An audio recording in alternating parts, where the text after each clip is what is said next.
മൂക്കിന്റെ പാലത്തിന്റെ വളവ് അതോടൊപ്പം അലർജി കൂടിയുണ്ടെങ്കിൽ തുമ്മൽ, മൂക്കടപ്പ്, ശ്വാസം എടുക്കാനുള്ള ബുദ്ധിമുട്ട് എന്നിവ കൂടുതലായിട്ട് നിങ്ങൾക്ക് അനുഭവപ്പെടുന്നുണ്ടോ? ഇങ്ങനെ രണ്ടും കൂടെ ഒരുമിച്ചായാൽ സാധാരണത്തേക്കാൾ കൂടുതലായിട്ട് അലർജി നിങ്ങൾക്ക് ബുദ്ധിമുട്ടായേക്കാം. ഇത് എന്തുകൊണ്ടാണ് വരുന്നതെന്നും എങ്ങനെ കുറയ്ക്കാമെന്നും പറഞ്ഞു തരാം. ഡീവിയേറ്റഡ് നേസൽ സെപ്റ്റം അല്ലെങ്കിൽ നമുക്ക് ഈ മൂക്കിന്റെ പാലത്തിന്റെ വളവുള്ളവരിൽ ഓൾറെഡി എയർ ഫ്ലോ ഭയങ്കര കുറവായിരിക്കും. ഇതിൻ്റെ കൂടെ അലർജി കൂടെ ഉണ്ടാവുമ്പം നേസൽ ലൈനിങ് ഇൻഫ്ലമേറ്റഡ് ആവുകയും അത് വീർക്കുകയും ചെയ്യും. ഇപ്പോൾ സ്വാഭാവികമായിട്ടും നമുക്ക് നല്ലപോലെ മൂക്കടപ്പുണ്ടാവും.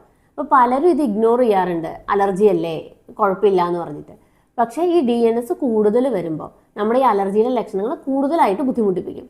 ഇങ്ങനെയുള്ളവർക്ക് രാവിലെ എഴുന്നേൽക്കുമ്പോൾ തന്നെ നല്ല മൂക്ക് അടഞ്ഞതുപോലെ തോന്നാറുണ്ട്. ചിലപ്പോൾ ഒരു സൈഡ് ചെരിഞ്ഞ് കിടന്നാൽ മൂക്ക് തുറക്കുള്ളൂ, ഒരു മൂക്കിലൂടെ ശ്വാസം എടുക്കാൻ പറ്റുള്ളൂ, രാത്രി ഉറങ്ങാൻ പറ്റില്ല, വാ തുറന്നുറങ്ങുന്നു, തുടർച്ചയായിട്ടുള്ള ചുമ, ഉറക്കം ശരിയാവാത്ത അവസ്ഥ, ഇതെല്ലാം ഇത്തരത്തിലുള്ള ആൾക്കാരുടെ ബുദ്ധിമുട്ടുകളാണ്. ഈ ലക്ഷണങ്ങളോടൊപ്പം തന്നെ തുടർച്ചയായിട്ടുള്ള തുമ്മലും തലഭാരവും കഫത്തിന്റെ പ്രശ്നങ്ങളും എല്ലാം ഇത്തരക്കാർക്ക് ഉണ്ടാവും. ഇങ്ങനെയുള്ള പ്രശ്നങ്ങളൊക്കെ മാനേജ് ചെയ്യാൻ എന്താ ചെയ്യുക പറഞ്ഞുതരാം. ആദ്യം തന്നെ അലർജി കൺട്രോൾ ചെയ്യണം. എങ്ങനെ നമുക്ക് അലർജി കൺട്രോൾ ചെയ്യാൻ പറ്റുക? നമ്മുടെ ട്രിഗേഴ്സ് ഉണ്ടാവും. അതായത് പുകയാണെങ്കിലും പൊടിയാണെങ്കിലും ക്ലൈമറ്റ് ചേഞ്ച് തുടങ്ങിയ കാര്യങ്ങളൊക്കെ ഉണ്ടാവും. അപ്പോൾ ഈ ട്രിഗേഴ്സ് ഒന്ന് കൺട്രോൾ ചെയ്താൽ നമ്മുടെ അലർജി കുറയും.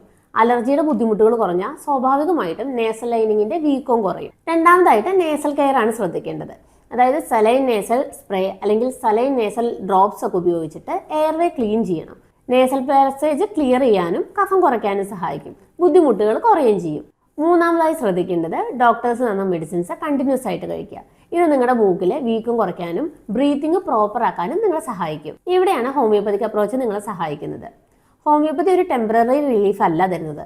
അതായത് ഇത് നിങ്ങളുടെ ലക്ഷണങ്ങളെ കുറയ്ക്കാൻ മാത്രമല്ല, നിങ്ങളുടെ ശരീരത്തിന്റെ സെൻസിറ്റിവിറ്റി കുറച്ച് ആ അലർജി ടെൻഡൻസിയെ തന്നെ കുറയ്ക്കാനായിട്ടാണ് ഹോമിയോപ്പതി മെഡിസിൻ നിങ്ങളെ സഹായിക്കുന്നത്.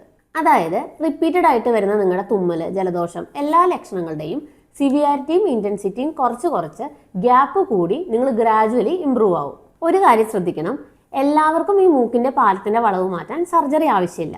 മൈൽഡ് ടു മോഡറേറ്റ് കേസുകളിലൊക്കെ കൃത്യമായിട്ടുള്ള മരുന്നുകൾ കൊണ്ട് നമുക്ക് അലർജിയെ കുറയ്ക്കാനും പ്രശ്നങ്ങളെ കൺട്രോൾ ചെയ്യാനും സാധിക്കും.